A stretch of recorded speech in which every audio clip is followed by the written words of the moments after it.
Ben bonjour tout le monde, comment ça va? Bon, je suis un petit peu en retard pour ma vidéo du soir. Là on fait, attends, je vais partir le feu ici, partir le four à 150 Celsius, comme j'explique toujours, en tout cas je vous l'ai déjà expliqué dans d'autres vidéos. Donc on fait rien d'autre que le gâteau du dimanche soir, mais je vais vous montrer un petit hack, le fun. Là, j'ai un petit,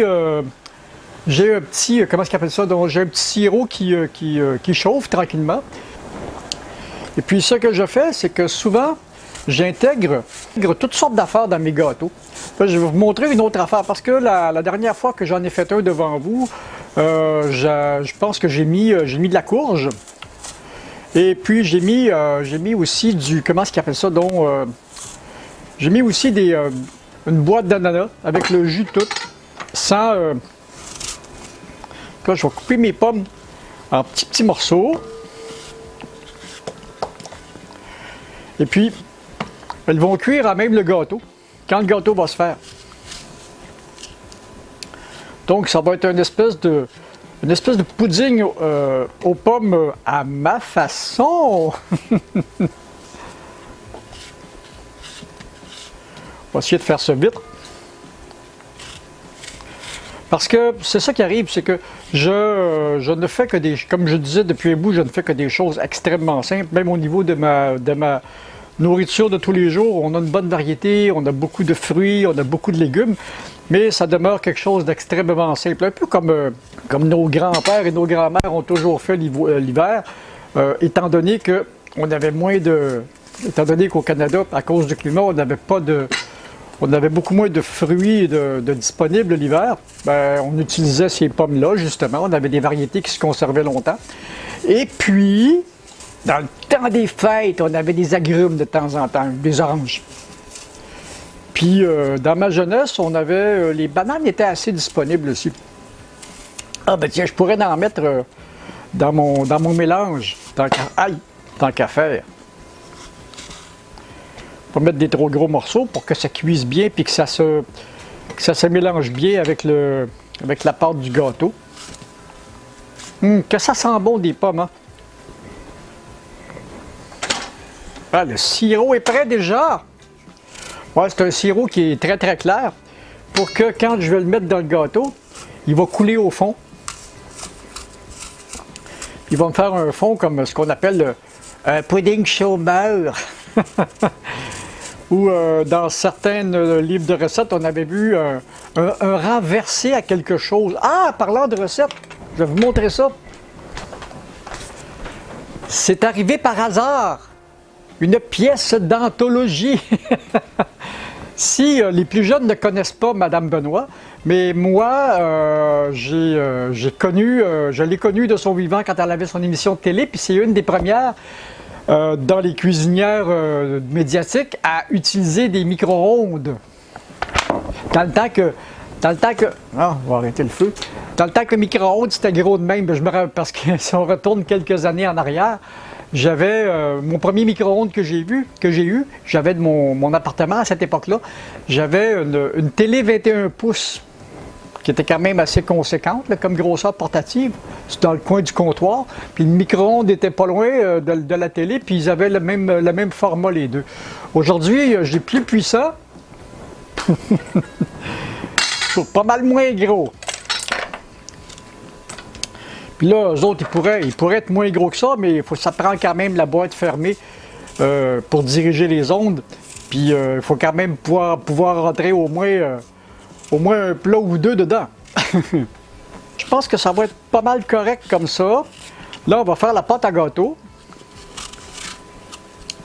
La pâte, c'est toujours la même pâte de base que vous allez retrouver un peu sur toutes mes recettes. Parce que moi, j'ai jamais été, dans tout ce que je fais, j'ai jamais été un fan dans les recettes, j'ai jamais été un fan j'explore beaucoup, mais le fait d'explorer beaucoup, j'ai retrouvé des techniques qui sont à peu près les mêmes dans beaucoup de cuisine. Donc, un gâteau de base, là, c'est du lait, des œufs, de la farine, de la poudre à pâte, puis du beurre.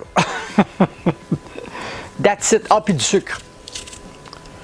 C'est pas bien compliqué. Genre de choses que je peux faire sans même ouvrir un livre de recettes maintenant. Ce n'était pas le cas il y a quelques années, là, mais avec le temps, on a appris. Donc, dans les prochaines... faut pas que je touche à mon microphone. Dans les prochaines semaines, on va peut-être explorer des recettes qu'il y a là-dedans, parce que c'est des recettes extrêmement simples pour toute la famille. Et puis, il y a bien des affaires le fun. Bon, voilà. Donc, on avait déjà mis le sucre dans le bol. On va envoyer les œufs. Ah, puis tiens, j'avais des noix aujourd'hui. Ah, j'ai des amandes aussi à passer, tant qu'à faire. Ouais, j'ai un vieux reste d'amandes, des amandes ou des pistaches, je sais pas trop. Bon, tout passer ça. Je ne jette pas grand-chose. Comme un de mes chefs, comme Bertrand, un des chefs avec qui j'ai travaillé, disait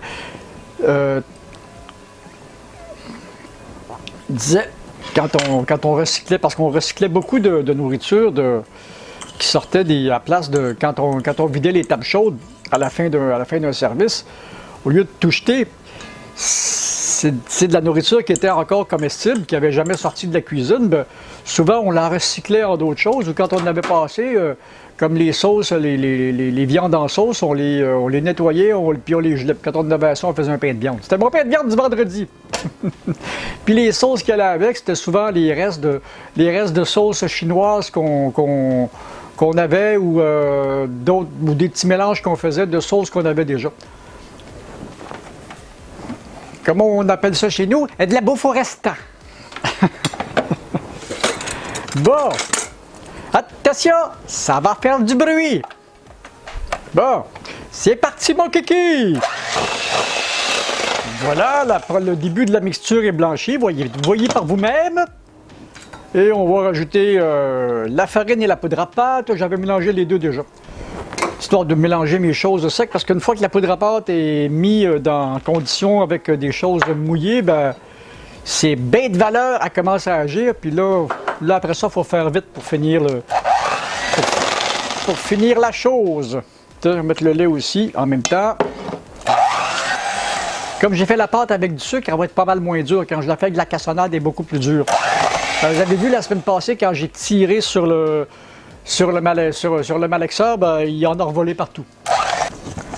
Oh, que ça va être bon!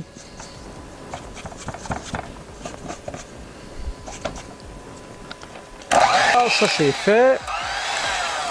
Puis, la raison pour laquelle je n'ai pas mis les pommes tout de suite, c'est parce que si je mets les pommes tout de suite, puis je les passe avec le malaxeur, si je mets les pommes tout de suite et que si je les passe avec le malaxeur, elles vont être broyées.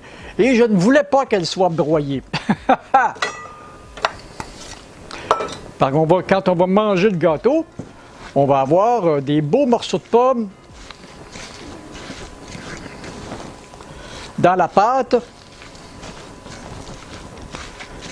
C'est pour ça que ce que je dis quand je fais ça, c'est pas vraiment des gâteaux, c'est des puddings. Voilà, les pommes sont... Aïe, voilà, les pommes sont bien mélangées. On va envoyer ça dans le moule. Bon, dans le moule. C'est parti mon kiki.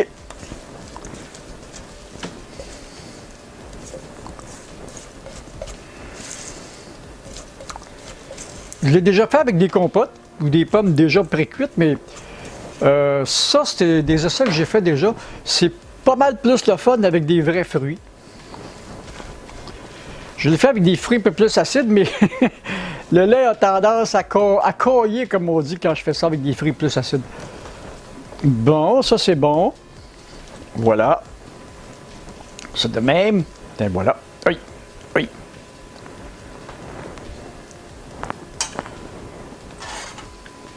Le sirop fait avec... c'est un sirop léger fait à peu près un tiers d'eau, deux tiers d'eau, un tiers de cassonade.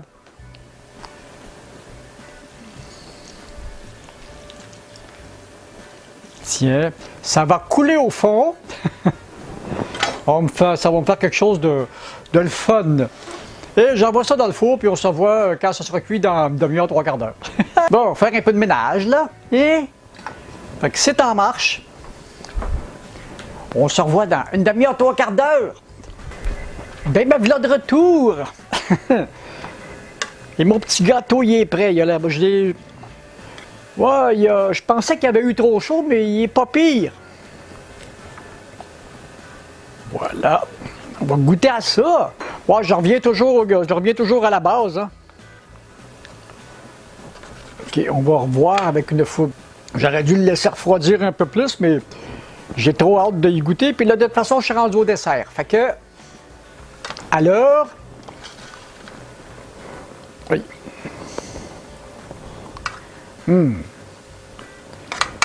Ouais, c'est ça, quand ils sont juste un petit peu trop cuits, le sirop il caramélise un peu trop, il caramélise un petit peu trop dans le fond. Ben, c'est pas grave, il va être bon pareil. Voilà! Puis on a des beaux morceaux de pommes dedans. On a des beaux morceaux de pommes, des beaux morceaux de noix. Ça va être onctueux. Il y a un petit peu de... C'est pas sec comme un gâteau ordinaire, là. C'est vraiment... Même les noix sont tendres. Puis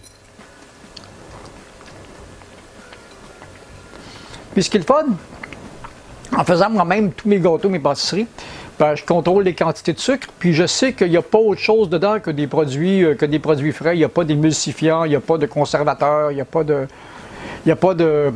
Parce que dans les produits comme les céréales, à l'épicerie, dans les industriels, dans les produits comme les céréales, les gâteaux, toutes ces choses-là, ils vont mettre jusqu'à du BHA et du BHT, qui sont des répulsifs à bibites. Pas besoin de ça. C'est pour usage immédiat. T'sais, ils s'arrangent pour que ça se conserve. Puis les huiles qui se servent, souvent, sont des huiles qui sont très hydrogénées, pour que si jamais le produit est soumis à des températures de 35-38 degrés et plus, ben, il se conserve, ben, il ne perd pas sa texture ni son goût. Fait que ça, c'est toutes des choses, là. Parce que je sais que quand je bouffe les cochonneries industrielles, j'ai de la misère à les digérer bien des fois. Donc, il faut bien de tout faire ça moi-même, comme ça, ben, c'est meilleur. Puis je sais ce qu'il y a dedans.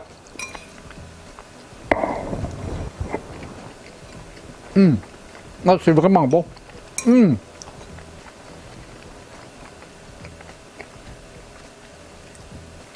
Donc, c'est pas un gâteau. C'est pas un gâteau, c'est un pudding. Ben, c'est ça.